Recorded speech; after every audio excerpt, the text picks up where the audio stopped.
Hey, I'm Stephanie. Today I will be showing you how to use the stud mount valve spring compressor. It is an easy and quick way to remove springs for checking or replacing. It is universal for 3/8 and 7/16 studs, and the best part, it's affordable. It's real easy to thread it right onto the stud.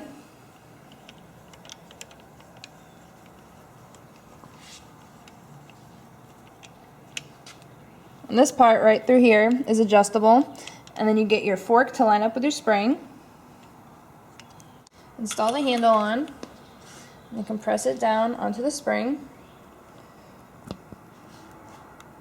And it has this lovely locking position so you can get in and get your keepers out. Slowly decompress it.